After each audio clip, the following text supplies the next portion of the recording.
Good afternoon. Thank you for joining our webinar today. My name is Daryl Skeeters, and I'm part of the Visualutions marketing team. And for today's Exploring Tuesday session, we're discussing the CHE self-upgrade process. Anytime during the course of this webinar, if you have any questions, please use the question section in the GoToWebinar window to ask them. And we'll do our best to answer your questions at the end of the day, at the end of the Q&A time. If for any reason you're not able to answer today, we will get back with you after the webinar. You can also email info@visualutions.com or use our customer portal. This session is being recorded and made available on our websites, and we anticipate today's session will run at least 30 to 45 minutes with dedicated Q&A time at the conclusion. That said, we are joined today by Sandy Fuentes along with Mariah Johnson, who will introduce our agenda and walk us through the presentation. So without further delay, I'll turn it over to Sandy. Good afternoon. Thank you for joining us today for our presentation of the CHE self-upgrade process. We'd like to begin by taking you through the community health enhancements. It's been quite some time since we've had webinars or instruction related to our functionality, but many of you have probably attended those webinars or seen that information come through. We'd like you to reacquaint yourself with that information by visiting our computer-based training modules on the Athena Health Learning Portal. We have 5 modules available: the overview of the community health enhancements, a registration overview, patient survey, the administrative setup of the patient survey, and the new functionality that exists in community health enhancements, billing profiles. In the first module, the overview of the community health enhancements, it consists of a series of 4 courses for a total of 51 minutes. In the registration overview, the courses there's 2 courses for a duration of 11 minutes. In the patient survey module, there is a quick self-guided 3-minute self-guided tour of the patient survey, and then a much deeper dive that is a series of 8 courses for a total of 51 minutes. The billing profiles module is the new functionality, so we'd like you to take some time to familiarize yourself greatly with this new functionality over the course of 3 courses for a total of 41 minutes. And coming in June, we have a new module called User-Defined Fields that is a series of 2 courses for a total of 23 minutes. So we ask that you take someone in your organization or a group of people to go through these courses and work on a training plan to train your staff on this functionality. Next, I'll turn it over to Mariah, who will go through the keys to success for some very specific information that we'd like you to pay great attention to during your upgrade process. Thanks, Sandy. So the first key to success is you're going to want to determine your implementation path. There's 2 options, essentially. One is having a phased implementation, and the other is having a single implementation. During your phased implementation, that would consist of having 2 phases. In phase 1, you would implement existing functionality that you have in Legacy CHC. So in Legacy CHC, you have CHC registration, you can administer sliding fee, you can enter perinatal cases. Well, that corresponds to CHE and having the patient survey, sliding fee profiles, and perinatal cases. So after you implement that, go live on that, then you can have phase 2 of your implementation to implement new functionality. So once your staff's comfortable with the existing, then you can implement new functionality, namely billing profiles or other applicable modules that you may find helpful to your organization. We recommend a phased approach because it allows your organization to adopt the new application and workflows more easily. However, if you're wanting to have a single implementation, this is often referred to as a big bang, where you have one go live date, and you're going to want to determine the modules or enhancements that you wish to implement. And then you're going to implement all of the desired the enhancements at once, both existing and new functionalities. So another key to successful upgrade is making sure you anticipate the time frame it will take from project kickoff to closure, and you want to anticipate probably about 8 to 12 weeks, depending upon your selected approach. So the reason why that is because you're going to want to make decisions on workflows in your build. This is a great opportunity for you to take a look at any sort of existing workflows that may not be working for you today and have some decision points to kind of improve upon those. Also, items in the build that you may not have touched since you went live with the product. This is a good time to revisit those. So you're going to make those decision points. You're going to design or redesign any sort of workflows or admin build.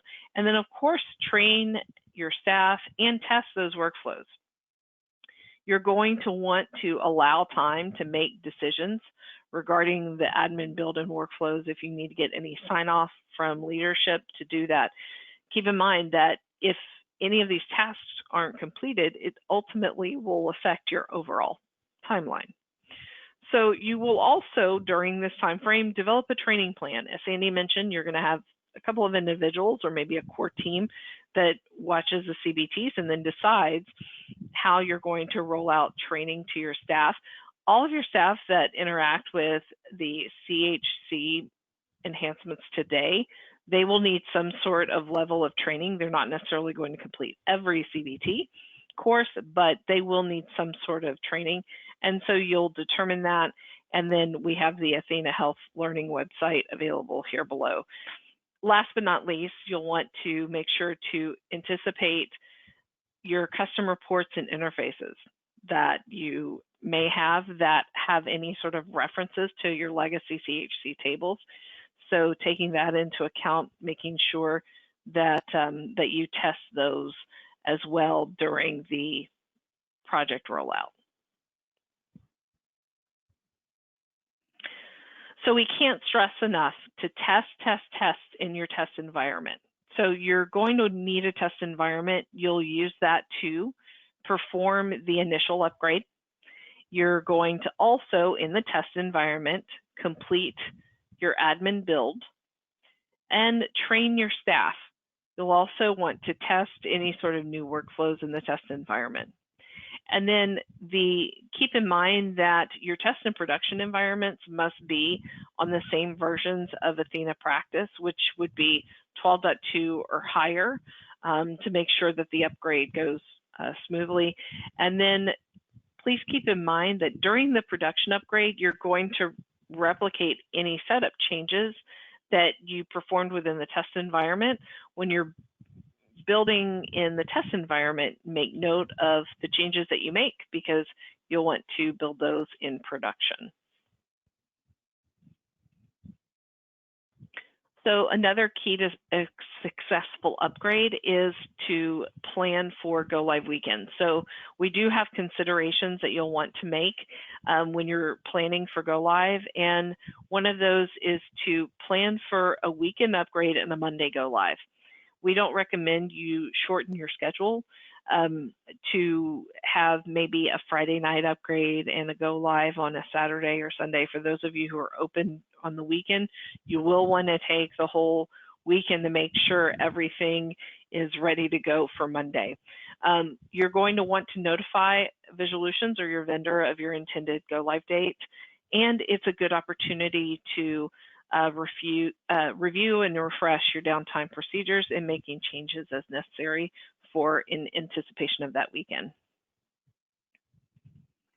So we do have CHE upgrade migration reports. And why are these important? These reports will assist you in identifying problematic data that may need cleanup prior to the upgrade and migration. We have 3 reports, the bad alert list, the housing future effective dates, and the patient income future effective dates.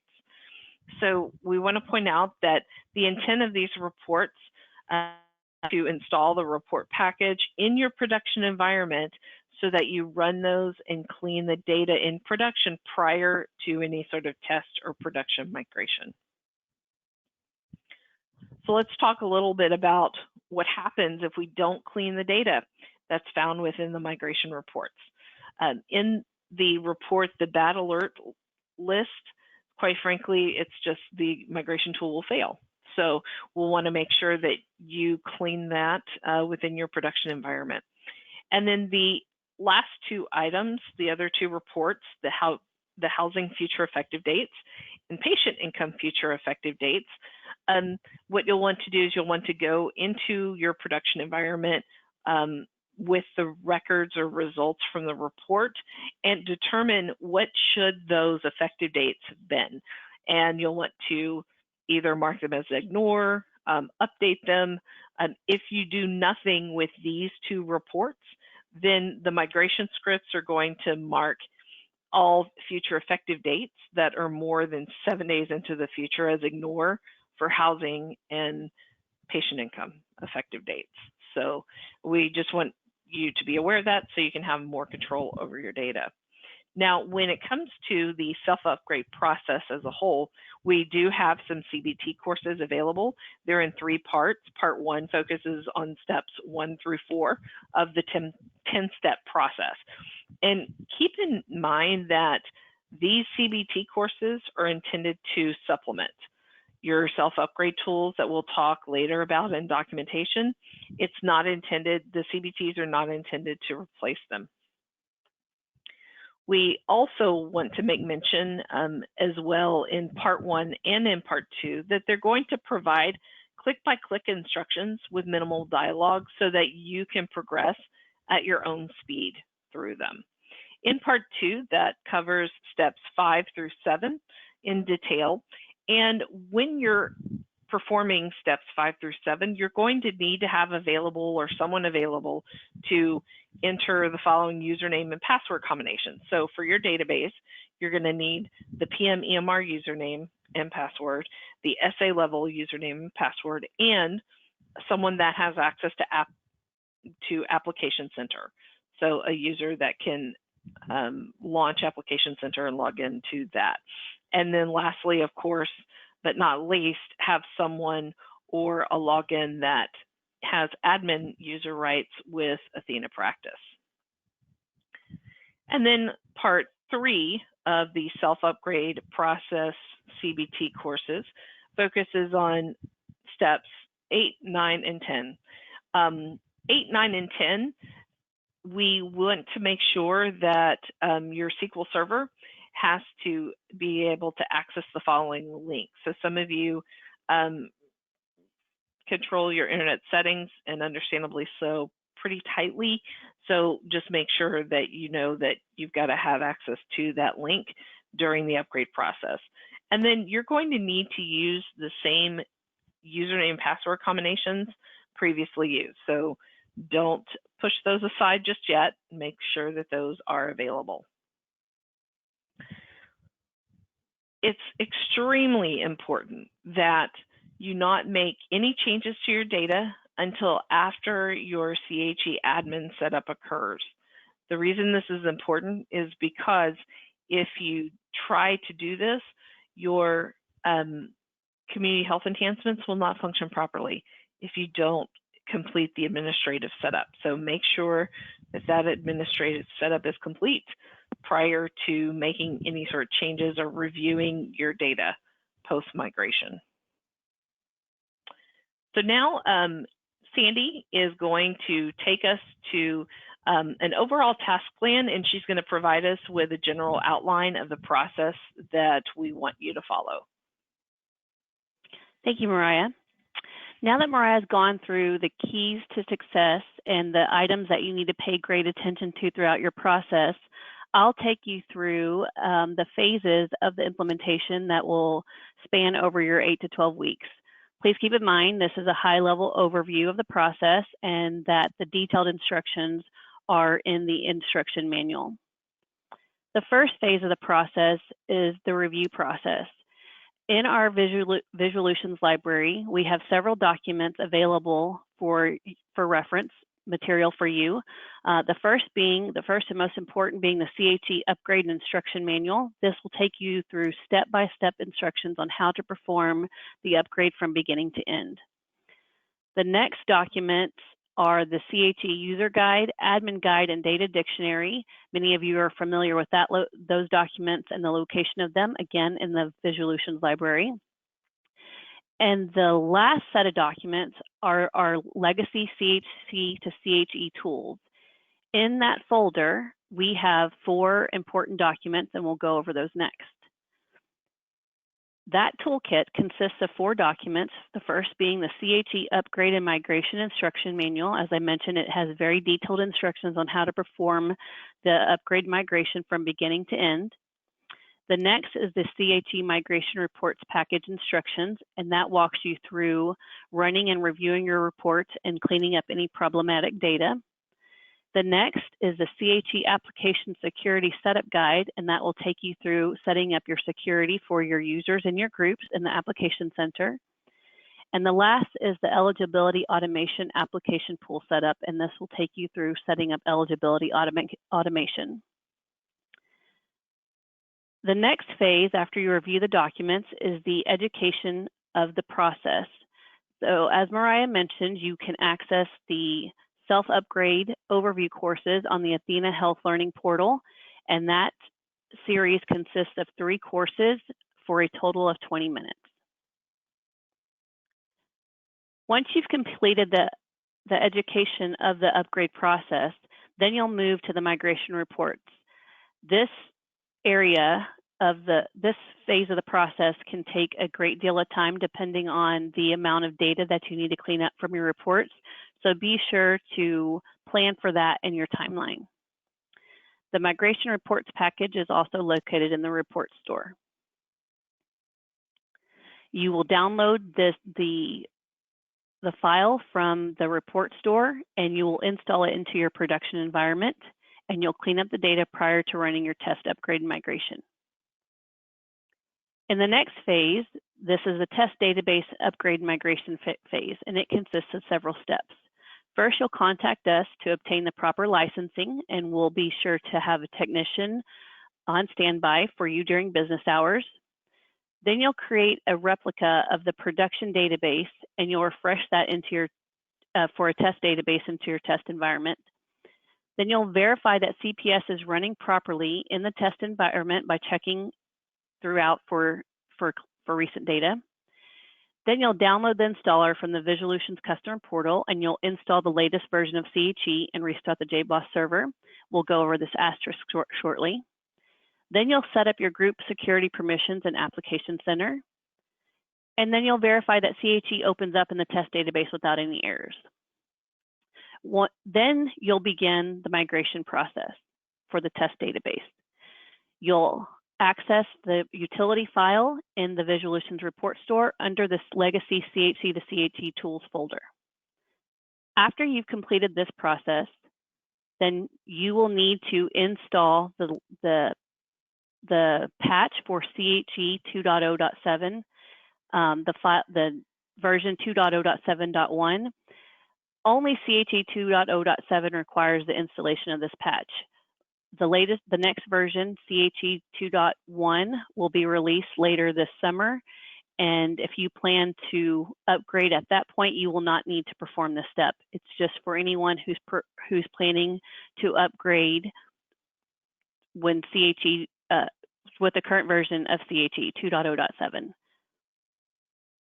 The next phase is the staff training phase.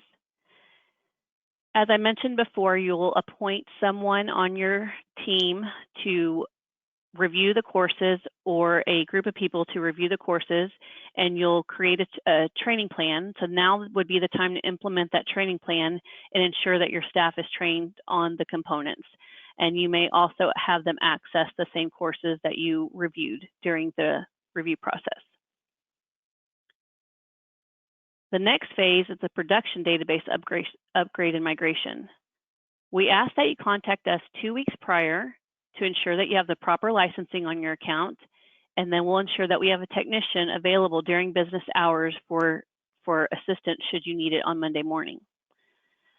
1 week prior, we ask that you rerun the CHE migration reports and clean up any problematic data. And then go live weekend, we ask you to do the same thing again. We want you to rerun the CHE migration reports one final time to ensure there aren't any errors. Then you'll perform the same steps as the test migration. You'll back up the database, you'll download the installer and install the latest version of CHE. You'll set up the group security permissions. You'll verify CHE opens in the production database without errors. You'll run the migration tool in the production database. You'll verify that it ran properly by verifying your data. Then you'll install the CHE patch, the 2.0.7.1 version, and then you'll install VisuaLi. Then you're ready to go live. Then you'll verify that any previously created custom reports are still running properly, such as your super bills or your patient profiles.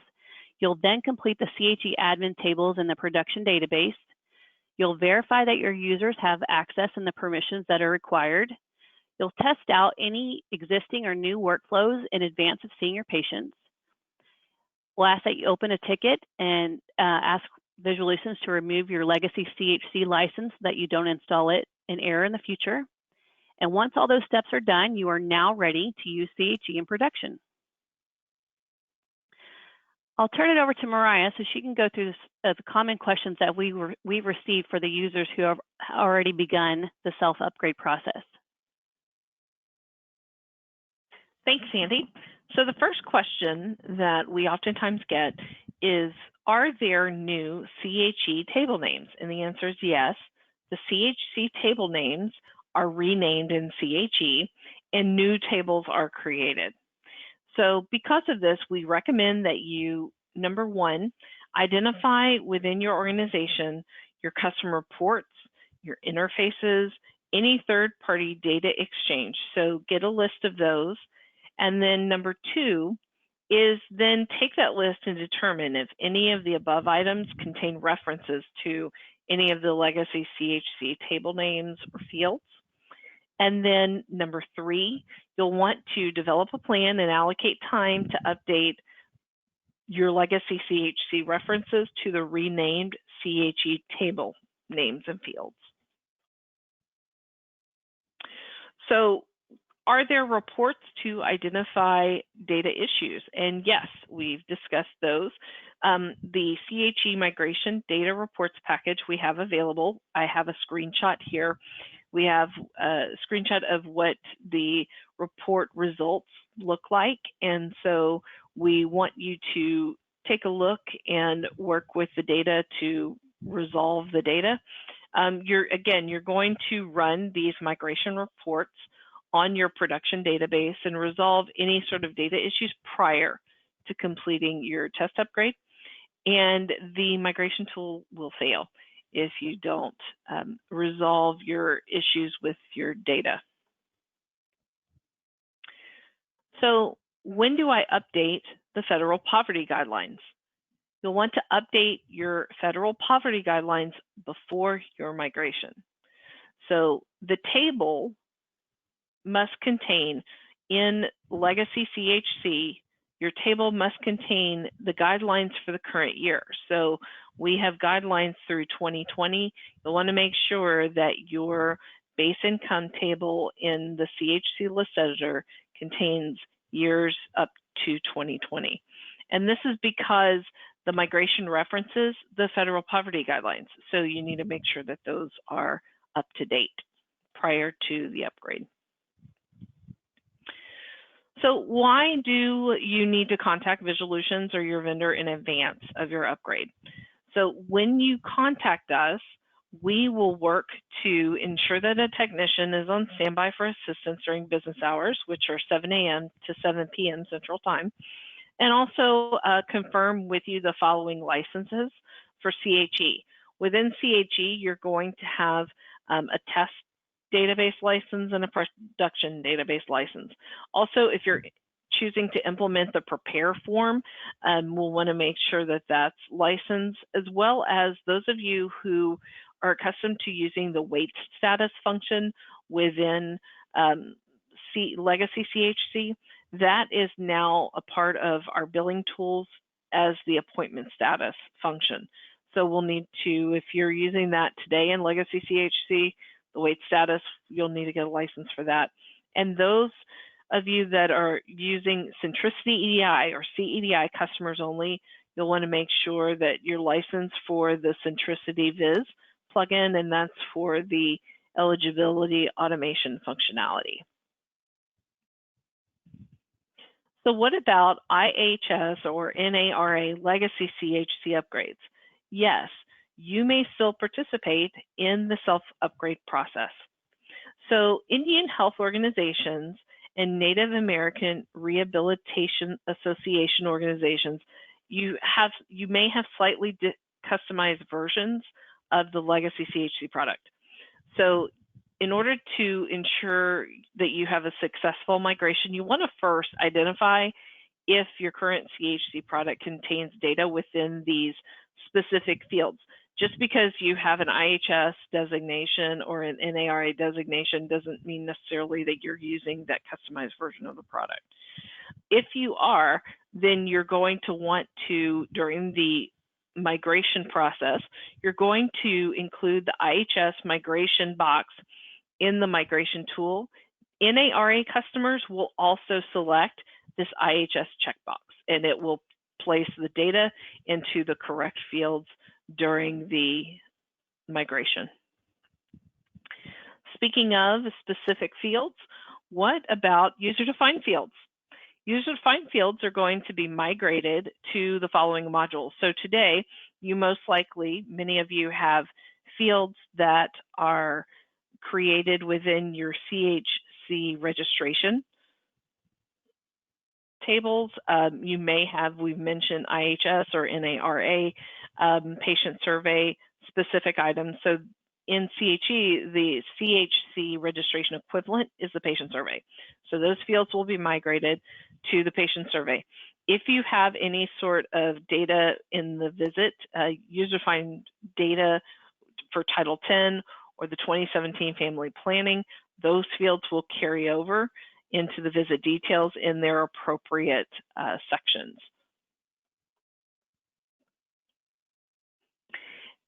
And then can you view the migration log files? Yes, but we only advise viewing the files if an error occurs. So we only review the migration log for errors. And what you're looking for, the syntax-wise, is error : within the log. If you see that, stop and contact either Visualutions or your vendor for assistance. So we've completed the common questions that we receive, and so now we're going to open it up for questions and answers. So I'm going to let Daryl moderate that. Thank you, Mariah and Sandy. We will use the remaining time to answer any questions you may have. And so I'll just give you a moment to enter any questions you haven't already done so. Remember to use the question section in the GoToWebinar window to ask your questions. We have one question so far, and I'll just say that we have a request for the presentation slides. And the recording of this presentation, along with the previous webinars, will be available on our website under the webinar later today. And a PDF of today's slide presentation will be available for viewing on our portal by end of day. So if any of you have any need to see these slides, you'll be able to get them there. Or if you want to share the recording or listen to this recording again, you can do so on our website. I'm not seeing anybody ask any questions at this point, so I'm assuming that we've answered everything. And if something does come up and you remember that you forgot to ask something, just email your question to info@visualutions.com, and we'll do our best to get back to you as soon as possible. So if you have any additional questions or not, I'm sorry, I already said that. Again, thank you for attending today, as this concludes our webinar.